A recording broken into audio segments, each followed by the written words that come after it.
Hi hello അസ്സലാമു അലൈക്കും. Welcome back to your channel. പുതിയൊരു വീഡിയോയിലേക്ക് എല്ലാ കൂട്ടുകാർക്കും സ്വാഗതം. അപ്പോൾ എന്തൊക്കെ എല്ലാവരെയും വിശേഷം? എല്ലാവർക്കും സുഖമാണെന്ന് വിചാരിക്കുകയാണ്. അൽഹംദുലില്ലാ ഞങ്ങൾക്കും സുഖമാണ് കേട്ടോ. അപ്പോൾ നമ്മൾ കഴിഞ്ഞ വീഡിയോക്കൊക്കെ നിങ്ങൾ തന്ന സപ്പോർട്ടിന് ഒരുപാട് നന്ദിയുണ്ട്. അതുപോലെ തന്നെ നമ്മൾ തുടർന്നുള്ള വീഡിയോസിനും നിങ്ങളെ സപ്പോർട്ട് ഉണ്ടാവുമെന്ന് പ്രതീക്ഷിക്കുകയാണ്. അപ്പോൾ ഇന്ന് നല്ല അടിപൊളി ഒരു ബിരിയാണീൻ്റെ റെസിപ്പിയാണ് കേട്ടോ കാണിക്കുന്നത്. ബീഫ് ബിരിയാണിയാണ് റെഡിയാക്കി എടുക്കുന്നത്. അപ്പോൾ 2.5 കിലോ ബീഫ് ബിരിയാണിയാണ് കേട്ടോ നമ്മൾ ഉണ്ടാക്കുന്നത്. അപ്പോൾ 2.5 കിലോ ബീഫ് ഞാനിതാ കഴുകി വെള്ളമൊക്കെ ചോരാനായിട്ട് വെച്ചിട്ടുണ്ട്. എന്നിട്ട് ഇത് വെള്ളമൊക്കെ ഒന്ന് ചോർന്ന് പോയതിന് ശേഷം ഇതാ ഞാൻ കുക്കറിലിട്ടിട്ട് ഒന്ന് വേവിച്ചെടുക്കുകയാണ് കേട്ടോ. അപ്പോൾ ബീഫ് ഇതാ ഞാൻ കുക്കർക്ക് ഇട്ട് കൊടുത്തിട്ടുണ്ട്. ഇനി ഇതിലേക്ക് മഞ്ഞൾപ്പൊടി കല്ലുപ്പുമാണ് കേട്ടോ ചേർത്ത് കൊടുക്കുന്നത്. കറിവേപ്പിൻ്റെ ഇല ഇട്ടിട്ട് നമുക്ക് കൈ കൊണ്ട് നല്ലോണം തിരുമ്മി കുഴച്ചിട്ട് അടുപ്പത്ത് വെച്ചിട്ട് അങ്ങനെ വേവിച്ചെടുക്കാം. അപ്പോൾ ഞാനിതിലേക്ക് വെള്ളമൊന്നും ഒഴിക്കണില്ല കേട്ടോ. ഈ ഉപ്പും മഞ്ഞൾപ്പൊടിയും കറിവേപ്പിൻ്റെ ഇലയും മാത്രമേ ചേർത്ത് കൊടുക്കണുള്ളൂ. വെള്ളത്തിൽ തന്നെ പൊടിഞ്ഞുണ്ടാവും കേട്ടോ. അപ്പോൾ ഇത് കുറച്ച് മൂപ്പുള്ള ബീഫാണ്. അപ്പോൾ ഞാൻ ഹൈ ഫ്ലെയിമിലിട്ടിട്ട് ഒരു 5 വിസിലടുപ്പിച്ചിട്ടാണ് കേട്ടോ വേവിച്ചെടുക്കുക. അത് കഴിഞ്ഞതിന് ശേഷം പിന്നെ കുക്കറിൻ്റെ പ്രഷറൊക്കെ പോയിട്ട് ഒന്ന് തുറന്ന് നോക്കും. അപ്പോൾ ബീഫ് നമുക്കറിയാലോ വെന്തിക്കണോ ഇല്ല എന്നുള്ളത്. അപ്പോൾ നല്ലോണം അങ്ങോട്ട് വെന്ത് വേറാനും പറ്റില്ല. അതേപോലെ തന്നെ പാകത്തിന് വേവിന് കിട്ടുമാണ് കേട്ടോ. അപ്പോഴാണ് നമ്മളെ ബീഫ് ബിരിയാണിക്ക് നല്ല ടേസ്റ്റ് ഉണ്ടാവുക. ബീഫ് നല്ലോണം വേവണം, ഇല്ലെങ്കിൽ അത്ര ടേസ്റ്റ് ഉണ്ടാവില്ല. ബീഫ് വെന്ത് നല്ല ഉഷാറായിട്ട് കിട്ടണം കേട്ടോ. അപ്പോൾ എന്തായാലും ഞാനിതിവിടെ അടുപ്പത്ത് വെച്ചിട്ടുണ്ട്. പിന്നെ അതിലേക്കുള്ള സവാളയൊക്കെ തൊലി കളഞ്ഞ് കട്ട് ചെയ്യലും അങ്ങനെയുള്ള പരിപാടിയൊക്കെ ഇനി അങ്ങനെ സവാളയൊക്കെ തൊലി കളഞ്ഞു. തക്കാളി കട്ട് ചെയ്തെടുത്തിട്ടുണ്ട്. പച്ചമുളകും ഇഞ്ചിയും വെളുത്തുള്ളിയൊക്കെ ചതച്ച് ഒക്കെ റെഡിയാക്കിയിട്ടുണ്ട്. അപ്പോൾ ഒക്കെ അതാ പുറത്തത്തെ അടുപ്പത്തേക്ക് കൊണ്ടുവരികയാണ് കേട്ടോ. ഇവിടെയാണ് നമ്മൾ ബിരിയാണി ഉണ്ടാക്കുന്നത്. ചെമ്പാണെങ്കിൽ വലിയൊരു ചെമ്പാണ് കേട്ടോ. ഇത് 5 കിലോൻ്റെ ചെമ്പാണ്. അതിലൊരു ഇതിപ്പോൾ 2.5 കിലോനേ ഉള്ളൂ. 2.5 കിലോ അരിയും 2.5 കിലോ ബീഫുമാണ് കേട്ടോ ഉള്ളത്. അപ്പം ഇതിൻ്റെ ചെറിയ ചെമ്പ് ഉണ്ട് എൻ്റെ അടുത്ത്. അതാണെങ്കിൽ 2 കിലോൻ്റെതാണ്. അപ്പം കുറച്ച് കൊള്ളൂല. അപ്പോൾ പിന്നെ ഞാൻ വലിയ ചെമ്പന്നെ എടുത്തിട്ടോ. അപ്പോൾ അതിക്കതാ ഞാൻ ആദ്യം എണ്ണ ഒഴിച്ച് കൊടുത്തു. എന്നിട്ട് ഇതവിടെ സവാള കട്ട് ചെയ്തതൊക്കെ ഇട്ടിട്ടൊന്ന് വഴറ്റിയെടുക്കുന്നുണ്ട്. ഇത് വലിയ ചെമ്പിലാകുമ്പോഴേ കുറച്ച് സവാള ഉള്ളൂ തോന്നും. 1 കിലോ സവാള കേട്ടോ ഞാൻ എടുത്തിട്ടുണ്ടായിരുന്നത്. അപ്പോൾ അതാ സവാള ഒന്ന് വഴറ്റിയെടുക്കുന്നുണ്ട്. കുറച്ച് കല്ലുപ്പൊക്കെ ഇട്ട് കൊടുക്കുന്നുണ്ട്. ബീഫ് വേവിച്ചപ്പം ഉപ്പിട്ടതാണ്. അപ്പം പാകത്തിന് ഉപ്പിട്ട് കൊടുത്താൽ മതി. ഉപ്പ് കയറിയാൽ പിന്നെ ഒന്നും കാട്ടാൻ പറ്റില്ലല്ലോ. അപ്പോൾ ഞാൻ ഉപ്പൊക്കെ ഇട്ടതാ വഴറ്റിയെടുത്തിട്ടുണ്ട്. പിന്നെ ഒന്ന് സവാളയൊക്കെ ഒന്ന് വഴന്ന് വന്നതിന് ശേഷം ഇഞ്ചിയും വെളുത്തുള്ളിയും പച്ചമുളകും ചതച്ചതും ചേർത്ത് കൊടുത്തിട്ടുണ്ട്. ഇഞ്ചിയും വെളുത്തുള്ളിയും പച്ചമുളകും ഒക്കെ 100 ഗ്രാമാണ് കേട്ടോ എടുത്തിട്ടുണ്ടായിരുന്നത്. അത് മുഴുവൻ എടുത്തിട്ടില്ല. ഇഞ്ചി കുറച്ച് കുറഞ്ഞാലും വെളുത്തുള്ളി കുറച്ച് അധികം ആവണം കേട്ടോ. വെളുത്തുള്ളിൻ്റെ ടേസ്റ്റാണോ മുന്നിട്ട് നിൽക്കേണ്ടത്. അപ്പോൾ ഇഞ്ചി കുറച്ചാലും കുഴപ്പമില്ല. പിന്നെ തക്കാളി കട്ട് ചെയ്തതൊക്കെ ഇട്ട് കൊടുത്തു. അതേപോലെ മല്ലിച്ചപ്പും പുതിനൻ്റെ ഇലയൊക്കെ കട്ട് ചെയ്തതൊക്കെ ചേർത്ത് കൊടുത്തിട്ടുണ്ട്. പിന്നെ നമ്മൾ മുളക് പൊടിയൊന്നും ഇതിക്ക് വല്ലാതെ ചേർക്കില്ല. ഒരു കളറ് കിട്ടാൻ വേണ്ടിയിട്ട് കുറച്ച് കാശ്മീരി മുളക് പൊടി ചേർത്തിട്ടുണ്ട്. അതേപോലെ മഞ്ഞൾപ്പൊടിയും കുരുമുളക് പൊടിയും ആണ് കേട്ടോ ഞാൻ ഇപ്പോൾ ഇതിലേക്ക് ചേർത്ത് കൊടുത്തത്. പിന്നെ നമ്മൾ വീട്ടിൽ പൊടിച്ചെടുത്ത ബിരിയാണി മസാലയും ചേർത്ത് കൊടുക്കുക. ബിരിയാണി മസാല പൊടിച്ചത് കടയിൽ നിന്ന് വാങ്ങിക്കണക്കാട്ടിൽ നല്ലത് നമ്മൾ വീട്ടിൽ പൊടിച്ചെടുക്കണ ബിരിയാണി മസാലയാണ് കേട്ടോ. അപ്പോൾ അതാകുമ്പോൾ കുറച്ച് ചേർത്താലും മതി. നല്ല സ്മെല്ലും നല്ല ഫ്ലേവറും ഒക്കെ ഉണ്ടാവും ബിരിയാണിക്ക്. അപ്പോൾ ഞാനിതിൻ്റെ മുന്നേ ബിരിയാണി മസാലിൻ്റെ വീഡിയോ ചെയ്തിനി. വേറെ ഇതിൻ്റെ മുന്നേ ഇട്ട ബിരിയാണി ഒക്കെ ഉണ്ടാക്കിയ വീഡിയോയിൽ കാണിച്ചിട്ടുണ്ട് കേട്ടോ ബിരിയാണി മസാല ഉണ്ടാക്കിയതും. പിന്നെ തൈര് ചേർത്ത് കൊടുത്തു, നാരങ്ങ നീരൊക്കെ ചേർത്ത് കൊടുത്തു. ഇതൊക്കെ ഇപ്പോൾ കുറേശ്ശാണ് ചേർത്ത് കൊടുക്കും. പിന്നെ ലാസ്റ്റ് നോക്കിയിട്ട് വേണമെന്നുണ്ടെങ്കിൽ പിന്നെ വീണ്ടും ചേർത്ത് കൊടുക്കും കേട്ടോ. അപ്പോൾ തൈരും നാരങ്ങ നീരൊക്കെ ചേർത്ത് കൊടുത്തു. നല്ല വഴറ്റി കൊടുത്തതിന് ശേഷം നമ്മൾ വേവിച്ച് വെച്ച ബീഫ് ഉണ്ടല്ലോ അതേക്ക് ചേർത്ത് കൊടുത്തിട്ടുണ്ട്. കുറച്ച് വെള്ളം ഉണ്ടായില്ല. ആ വെള്ളത്തോട് കൂടിയിട്ട് തന്നെയാണ് കേട്ടോ ചേർത്തിട്ടുള്ളത്. വെള്ളം കുഴപ്പമൊന്നുമില്ല. കുറച്ച് വെള്ളം നമുക്ക് വേണം ഇതിൽ. നല്ലോണം ലൂസായിട്ടല്ല, ഒരു പാകത്തെ ഒരു നനവ് വേണം കേട്ടോ, അല്ലെങ്കിൽ അടി പിടിക്കും. അപ്പോൾ മസാല ഇതവിടെ സെറ്റായിട്ടുണ്ട്. ഇനി ഉപ്പ് മുളകൊക്കെ നോക്കിയിട്ട് പിന്നെ വേണമെന്നുണ്ടെങ്കിൽ ചേർക്കും കേട്ടോ. അപ്പോൾ അത് അടുപ്പത്തു നിന്ന് വാങ്ങി വെച്ച് പിന്നെ അരി തിളപ്പിച്ച് ഊറ്റിയിട്ടാണ് ബിരിയാണി ഉണ്ടാക്കുന്നത്. അപ്പോൾ അതിന് ചെമ്പിൽ വെള്ളം വെച്ചിട്ടുണ്ട്. പിന്നെ ചില കൂട്ടുകാരൊക്കെ കമൻറ്റ് ബോക്സിൽ ചോദിക്കാറുണ്ട്, പിന്നെ അരി തിളപ്പിച്ചൂറ്റി ബിരിയാണി ഉണ്ടാക്കുന്നതാണോ ടേസ്റ്റ്, അരി വറ്റിച്ചിട്ട് നെയ്ച്ചോറ് രൂപത്തിലാക്കിയിട്ട് അങ്ങനെ ഉണ്ടാക്കുന്നതാണോ ടേസ്റ്റ് കൂടുതലും ചോദിച്ചിട്ടുണ്ട്.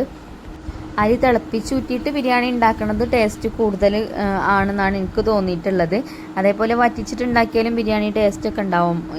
ഇല്ലായൊന്നും ഉണ്ടാവില്ല. പക്ഷേ അരി തിളപ്പിച്ച് ഊറ്റുമ്പോൾ നല്ലോണം ശ്രദ്ധിക്കണം. എന്താ അരിൻ്റെ വേവ് ഏറി കഴിഞ്ഞാൽ പിന്നെ ഒന്നും ചെയ്യാൻ പറ്റില്ലല്ലോ. അപ്പോൾ എളുപ്പം ഊറ്റി ഇട്ട് കൊടുക്കണം. വറ്റിച്ചിട്ടാകുമ്പോൾ പിന്നെ ഒക്കെ ഒരേ വേവ് തന്നെയല്ലേ വരിക. അപ്പം രണ്ടിലും ടേസ്റ്റ് ഉണ്ട് കേട്ടോ. ടേസ്റ്റ് ഇല്ല എന്നല്ല, പക്ഷേ തിളപ്പിച്ച് ഊറ്റുന്ന ബിരിയാണിക്ക് വേറൊരു ടേസ്റ്റാണെന്ന് എനിക്ക് തോന്നിയിട്ടുള്ളത്. അപ്പോൾ എന്തായാലും നമ്മളെ മസാലയൊക്കെ നോക്കിയപ്പോൾ അതിൽ കുറച്ച് പുളി കുറവുണ്ടായിന്. അപ്പോൾ ഞാൻ കുറച്ചും കൂടെ തൈര് ചേർത്ത് കൊടുത്തു. എന്നിട്ട് നല്ലോണം മിക്സ് ചെയ്ത് അടച്ചു വെച്ചിട്ടുണ്ട് കേട്ടോ. പിന്നെ ഉപ്പൊക്കെ നോക്കിയപ്പോൾ ഉപ്പും കുറച്ച് കുറവുണ്ടായിന്. അപ്പോൾ അതൊക്കെ ഇട്ട് കൊടുത്ത് മസാലയൊക്കെ സെറ്റാക്കിയിട്ടുണ്ട്. അപ്പോൾ ഇനി അരി കഴുകി ഇട്ട് കൊടുക്കുക. അപ്പോൾ ഇന്ന് ഞാൻ ബിരിയാണി ഉണ്ടാക്കാൻ എടുത്തിട്ടുള്ള അരിൻ്റെ പേര് ജോക്കറാണ് കേട്ടോ. പുറത്തേക്ക് ബിരിയാണി ഉണ്ടാക്കി കൊടുക്കുമ്പോൾ അധികം ഇന്ത്യ ഗേറ്റിൻ്റെ റൈസ് തന്നെയാണ് എടുക്കാറ്. അപ്പോൾ ഇന്നത് കിട്ടിയില്ല. അപ്പോൾ ഞാൻ ഇതും നല്ല അരി തന്നെയാണ് കേട്ടോ. ജോക്കറും നല്ല അരി തന്നെയാണ്. ജോക്കറിന് 70 രൂപയാണ് 1 കിലോന്. മറ്റേ അരിക്ക് ഞാൻ പറഞ്ഞല്ലോ ഇന്ത്യ ഗേറ്റിൻ്റെ റൈസ് അല്ലേ പുറത്തേക്കൊക്കെ ബിരിയാണി ഉണ്ടാക്കി കൊടുക്കണം. ആ ബിരിയാണി അരിക്ക് 90 രൂപയാണ് കേട്ടോ റേറ്റ്. അപ്പോൾ നമ്മൾ വെള്ളമൊക്കെ തിളച്ചിട്ടുണ്ട്. അതിലേക്ക് ഞാൻ മല്ലിച്ചപ്പിൻ്റെ ഇലയും പുതിനൻ്റെ ഇലയൊക്കെ കുറേശ്ശെ ഇട്ട് കൊടുക്കും. അതേപോലെ ഇഞ്ചി വെളുത്തുള്ളി പച്ചമുളക് ചതച്ചതും ഒക്കെ കുറേശ്ശെ ചേർക്കും കേട്ടോ. ഉപ്പൊക്കെ ഇട്ട് കൊടുത്തിട്ടുണ്ടായിന്. അങ്ങനെ അരിയും കഴുകി ഇട്ട് കൊടുത്തു. പിന്നെ നമ്മളെ മസാല ഒന്നും കൂടെ ഞാൻ ടേസ്റ്റ് ചെയ്ത് നോക്കി. അപ്പോൾ മസാലയൊക്കെ സെറ്റാണ്. ഇപ്പം ഒക്കെ പാകമാണ് കേട്ടോ. അപ്പോൾ അരി വെന്ത് തുടങ്ങിയിട്ടുണ്ട്. ഇനി വേഗം ഊറ്റിയതിലേക്ക് ഇട്ട് കൊടുക്കുകയാണ്. അപ്പോൾ ചിലപ്പോൾ മസാലൻ്റെ മേലെ ഞാൻ വാഴൻ്റെ ഇല വെക്കാറുണ്ട്. ഇന്നിപ്പോൾ വാഴൻ്റെ ഇല എടുക്കാനൊന്നും പോയില്ല. ചോറ് അപ്പോഴത്തേന് വേവ് ആയി തുടങ്ങിയിട്ടുണ്ട്. ഇനി വാഴൻ്റെ ഇല എടുക്കാനൊക്കെ പോകുമ്പോഴത്തേന് നേരം വേഗം. അപ്പോൾ വേഗം അത് ഊറ്റിയിട്ട് കൊടുക്കുന്നുണ്ട്. ഇതാണ് ചോറ് ഊറ്റുമ്പോൾ ഉള്ള കുഴപ്പം. ഊറ്റിയാണ്ട് ബിരിയാണി ഉണ്ടാക്കുമ്പോൾ എളുപ്പം ഊറ്റിയിട്ട് കൊടുക്കണം. വറ്റിച്ചിട്ടാകുമ്പോൾ അടുപ്പത്തുനിന്ന് വാങ്ങി വെച്ചിട്ട് പിന്നെ നമുക്ക് മേലുള്ള ചോറ് അടിയിൽ ആകുന്ന രീതിയിൽ അങ്ങനെ ഇട്ട് കൊടുത്താൽ മതി.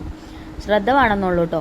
അപ്പോൾ ഒരു ലെയർ ഇട്ട് കൊടുത്ത് ചോറ്. പിന്നെ അതിൻ്റെ മേലെ കൂടി കുറച്ച് ബിരിയാണി മസാല ഇട്ട് കൊടുത്തിട്ടുണ്ട്. പിന്നെ സവാളയും അണ്ടിപ്പരിപ്പ് മുന്തിരിയൊക്കെ ഫ്രൈ ചെയ്തതൊക്കെ ഇട്ട് കൊടുത്തു. പിന്നെ വീണ്ടും അതിൻ്റെ മേലെ കൂടെ കുറച്ചും കൂടെ അല്ല ബാക്കിയുള്ള ചോറ് അതിൻ്റെ മേലെ കൂടെ ഇട്ട് കൊടുക്കുന്നുണ്ട്. പിന്നെ നെയ്യ് ഞാൻ ഉരുക്കിയിട്ടുണ്ടായിന്. സവാളയൊക്കെ ഫ്രൈ ചെയ്തപ്പം നെയ്യിലാണ് ഇതാക്കിയിട്ടുണ്ടായിരുന്നത്. അപ്പോൾ ആ ഒരു നെയ്യും അതിൻ്റെ മേലെ കൂടെ ചേർത്ത് കൊടുത്തു. അപ്പോൾ അന്ന് എൻ്റെ ചിഞ്ചുമോൾ കോളേജൊക്കെ വിട്ട് വന്നിട്ടുണ്ട് കേട്ടോ. ഒന്ന് അബായൊക്കെ ഇട്ടാണ്ടാണ് കോളേജിലേക്ക് പോയിനത്. എൻ്റെ അബായാണ് കേട്ടോ. പിന്നെ രാവിലെ അവൾ പോകുമ്പോൾ നല്ല തണുപ്പേക്കാറ്. അപ്പോൾ വണ്ടിമ്മ ഞാൻ കൊണ്ടാക്കി കൊടുക്കലാണ് ബസ്സുങ്ങൾക്ക്. അപ്പോൾ പർദ്ദ ഇട്ടപ്പോൾ നല്ല സുഖമുണ്ടെന്നൊക്കെ പറയുന്നുണ്ട്. അപ്പോൾ ഞാൻ എന്നും പർദ്ദയാണ് ഇടണമെന്നൊക്കെ പറയുന്നുണ്ട് കേട്ടോ. അങ്ങനെ റൈസൊക്കെ ഊറ്റിയിട്ട് കൊടുത്തു. പിന്നെ ഏറ്റവും മേലെ ഇതേപോലെ അണ്ടിപ്പരിപ്പ് മുന്തിരിയൊക്കെ ഫ്രൈ ചെയ്തതും കുറച്ച് ബിരിയാണി മസാലയും നെയ്യും ഒക്കെ ഇട്ട് കൊടുത്തിട്ടുണ്ട്. ഇനി ഇതിൻ്റെ മേലെ കൂടെ കുറച്ചും കൂടെ ചോറ് ഇട്ട് കൊടുക്കണം കേട്ടോ. കുറച്ച് ചോറ് അവിടെ ബാക്കി വെക്കണം ഇതിൻ്റെ മേലെ കൂടെ ഇട്ട് കൊടുക്കാൻ വേണ്ടിയിട്ട്. അല്ലെങ്കിൽ നമ്മൾ മേലെ കനലിടുമല്ലോ. കനലിട്ട് കഴിഞ്ഞാൽ ആ സവാളയൊക്കെ കരിയും. സവാളയും അണ്ടിപ്പരിപ്പും മുന്തിരിയൊക്കെ കരിയും അതിൻ്റെ മേലെ നിന്ന് ആ ചൂട് തട്ടുമ്പോഴേ. അപ്പോൾ കുറച്ച് ചോറ് അതിൻ്റെ മേലെ കൂടെ അങ്ങനെ ഒന്ന് വെതറി കൊടുക്കണം. പിന്നെ മൈദ എപ്പോഴും ചെയ്യണ പോലെ തന്നെ മൈദയൊക്കെ അതിൻ്റെ ചുറ്റും വെച്ചുകൊണ്ട് ഒന്ന് അടച്ചു കൊടുത്തിട്ടുണ്ട്.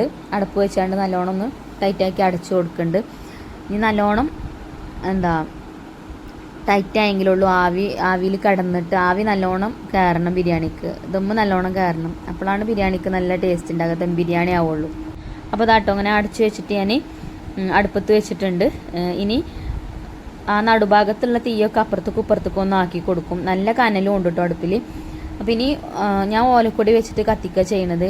ചിരട്ടയൊക്കെ ഇട്ടിട്ട് കത്തിക്കുക കുഴപ്പമൊന്നുമില്ല. പക്ഷേ നമുക്ക് അറിയുള്ളൂ അതിൻ്റെ അടിയിൽ വെള്ളമൊക്കെ എത്രത്തോളം ഉണ്ട് എന്നൊക്കെ ഉള്ളത്. പിന്നെ ബീഫും തന്നെ വെന്തതായതുകൊണ്ട് അതിന് വെള്ളം ഇറങ്ങി വരാനുണ്ടാവില്ല. അപ്പോൾ അതൊക്കെ കണ്ടിട്ട് വേണം തീ കത്തിക്കാൻ, അല്ലെങ്കിൽ അടി പിടിക്കും. അപ്പോൾ ഞാനിങ്ങനെയാണ് കേട്ടോ ചെയ്യൽ. കനലുണ്ടാവും. പിന്നെ ഒന്ന് ഓലക്കൊടി വെച്ചിട്ട് നല്ലോണം ചുറ്റുഭാഗം ഒന്ന് ഇങ്ങനെ പാളിപ്പിച്ചിട്ട് കത്തിച്ചു കൊടുക്കും. എന്നിട്ട് ഇങ്ങനെ ആവി ഇങ്ങനെ പോകണം നമുക്ക് കാണാം. ഈ മൈദയൊക്കെ വെച്ച് നമ്മൾ ടൈറ്റ് ചെയ്തിക്കണമല്ലോ, എന്നാലും അതിൻ്റെ അടിയിൽ കൂടെ പൊട്ടിയിട്ട് ആവി പോരിനെ കാണാം. അപ്പം തീ കെടുത്തും. പിന്നെ കനലൊക്കെ മേലക്കും ഇതേമാതിരി കുറച്ച് കനൽ മേലക്കും ഇട്ട് കൊടുക്കും. പിന്നെ നല്ലൊരു വെയിറ്റും അതിൻ്റെ മേലേക്ക് വെച്ച് കൊടുക്കുക. അപ്പം അടിപൊളി ബിരിയാണി ആയിട്ട് കിട്ടും കേട്ടോ. പിന്നെ ഒരു മണിക്കൂറേലും ഇങ്ങനെ ദമ്മിൽ കടക്കണം. അപ്പോൾ ഇത് വൈകുന്നേരത്തിനാണ് കേട്ടോ നമ്മൾ ബിരിയാണി ഉണ്ടാക്കുന്നത്. വീട്ടിൽ തന്നെയാണ്, പുറത്തേക്ക് കൊടുക്കാനൊന്നുമല്ല. വീട്ടിലെല്ലാവരും ഉണ്ട്. നാത്തൂനും കുട്ടികളും ഇളച്ചിയും കുട്ടികളും ഒക്കെ ഉണ്ട്. അപ്പം വൈകുന്നേരത്തിന് നമ്മളെ വീട്ടിലേക്ക് ഉണ്ടാക്കിയതാണ് കേട്ടോ ബിരിയാണി. അങ്ങനെ വെയിറ്റൊക്കെ വെച്ച് കൊടുത്തു. പിന്നെ 1 മണിക്കൂർ 1.5 മണിക്കൂറൊക്കെ കഴിഞ്ഞിട്ടുണ്ട് കേട്ടോ. അപ്പോൾ ഇനി നമുക്ക് ബിരിയാണീൻ്റെ ദമ്മ് പൊട്ടിക്കാം. എന്നിട്ട് എങ്ങനെ ഉണ്ടെന്ന് നോക്കാം. അപ്പോൾ ഇത് പൊട്ടിച്ചപ്പോൾ തന്നെ നല്ലൊരു സ്മെല്ലുണ്ട് കേട്ടോ. അതാണ് ഞാൻ പറഞ്ഞത്, നമ്മൾ ബിരിയാണി മസാല ഉണ്ടാക്കുമ്പം അതിൻ്റെ ആ ഒരു ഫ്ലേവർ വേറെ തന്നെയാണ് കേട്ടോ ബിരിയാണിക്ക് കിട്ടുക. ഞാൻ എപ്പോഴും പറയലുണ്ട്, ജാതിക്ക, ജാതിപത്രി, അതേപോലെ തന്നെ ഏലക്കായ, കറാമ്പൂ, പട്ട, സാജീരകം, തക്കോലം അങ്ങനെയുള്ള ഐറ്റംസൊക്കെ 10 ഗ്രാമീച്ച വാങ്ങിച്ചിട്ട് വറുത്ത് പൊടിച്ചാൽ മതി. കുറച്ച് ചെറിയ ജീരകം, വലിയ ജീരകം കൂടെ കൂട്ടുക. എന്നിട്ട് വറുത്ത് പൊടിച്ചാണ്ട് ഒരു ബോട്ടിലാക്കി വെച്ചാൽ മതി, നമുക്ക് ആവശ്യം ഉണ്ടാകുമ്പോൾ എടുക്കാം. ഞാൻ പിന്നെ ചിലപ്പോൾ 10 ഗ്രാം അല്ല കേട്ടോ, 20 ഗ്രാമീച്ചൊക്കെ വാങ്ങിച്ചിട്ട് അങ്ങനെ പൊടിച്ച് വെക്കാറുണ്ട്. ഫ്രിഡ്ജിൽ വെച്ചാൽ മതി ഒരു ബോക്സിലാക്കിയിട്ട്. എന്നാൽ പിന്നെ സ്മെല്ലൊന്നും പുറത്ത് പോവും, കേടാവുകയൊന്നും ചെയ്യൂല. അപ്പോൾ ബിരിയാണിയൊക്കെ ഞാൻ പൊട്ടിച്ചു. നല്ല അടിപൊളിയായിട്ട് വന്നിട്ടുണ്ട് കേട്ടോ. റൈസൊക്കെ വെന്ത് നല്ല ഉഷാറായിട്ട് കിട്ടിയിട്ടുണ്ട്. അതേപോലെ തന്നെ ബീഫൊന്നും അടി പിടിക്കേ ഒന്നും ചെയ്തിട്ടില്ല. നല്ല ടേസ്റ്റുള്ള നല്ല ബിരിയാണിയാണ് കേട്ടോ. അപ്പോൾ ഞാനിനി റൈസ് വേറെ ചെമ്പക്ക് മാറ്റുന്നുണ്ട്. അപ്പോൾ ഞാനേ ചിലപ്പോഴൊക്കെ വാഴൻ്റെ ഇല വെക്കലുണ്ടല്ലോ മസാലൻ്റെ മേലെ. അപ്പോൾ എന്നോട് ഇങ്ങനെ ചോദിക്കുമല്ലോ നിങ്ങൾ എന്തിനാ ഈ വാഴൻ്റെ ഇല വെക്കണത്. അപ്പോൾ ഈ മസാലയിൽ കൂടെ റൈസ് ഇങ്ങനെ പെരണ്ടുണ്ടാവുമല്ലോ, അങ്ങനെ ആവാതെക്കാൻ വേണ്ടിയിട്ടാണ് ഞാൻ വാഴൻ്റെ ഇല വെക്കുന്നത്. വാഴൻ്റെ ഇല വെച്ചാലും അതിന് ഞാനിങ്ങനെ കത്തി കൊണ്ട് കുത്തി ഹോൾസ് ഇങ്ങനെ ഇട്ട് കൊടുക്കും. അപ്പോൾ മസാലത്തെ ഫ്ലേവറൊക്കെ നല്ലോണം റൈസിക്ക് വരികയൊക്കെ ചെയ്യും. എന്നാലും ചിലർക്ക് ഇഷ്ടമല്ല വാഴൻ്റെ ഇല വെക്കണത്. അപ്പോൾ ഇങ്ങനെ പറയലുണ്ട് കമൻറ്റ് ബോക്സിൽ കേട്ടോ.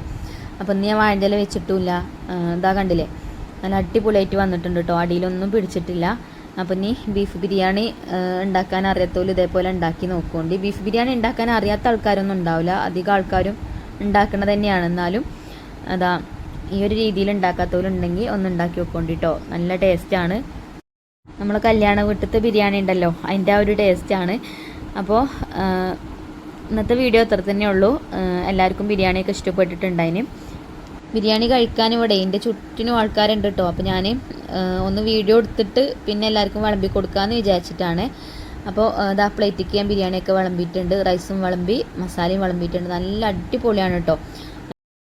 അപ്പോൾ എല്ലാവരും കഴിക്കണതൊന്നും ഞാൻ വീഡിയോ എടുത്തിട്ടില്ല, എല്ലാവർക്കും വിളമ്പി കൊടുത്തു. പിന്നെ സാലഡ് ഉണ്ടാക്കിനി, തൈര് സാലഡും ഉണ്ടാക്കി, അതേപോലെ തന്നെ അച്ചാറും ഉണ്ടായിനി. അപ്പോൾ ഇനി നമുക്ക് വീഡിയോയുടെ വൈൻഡപ്പ് ചെയ്യുക. വീഡിയോ നിങ്ങൾക്ക് ഇഷ്ടപ്പെട്ടിട്ടുണ്ടാവുമെന്ന് വിചാരിക്കുകയാണ്. ഇഷ്ടമായിട്ടുണ്ടെങ്കിൽ ലൈക്ക് ചെയ്യാനും ഷെയർ ചെയ്യാനൊന്നും മറക്കരുത്. അതുപോലെ തന്നെ നമ്മളെ ചാനൽ ആദ്യമായിട്ട് കാണുന്ന കൂട്ടുകാരുണ്ടെങ്കിൽ ഒന്ന് സബ്സ്ക്രൈബ് ചെയ്ത് സപ്പോർട്ട് ചെയ്യുക. ഫേസ്ബുക്കിലാണ് നിങ്ങൾ വീഡിയോ കാണുന്നുണ്ടെങ്കിൽ നമ്മളെ പേജ് ഒന്ന് ഫോളോ ചെയ്യാനൊന്നും മറക്കരുത്. അപ്പോൾ ഇൻഷാ അല്ലാഹ് ഇനി നല്ലൊരു വീഡിയോ ആയിട്ട് നമുക്ക് നാളെ കാണാം. Thank you for watching.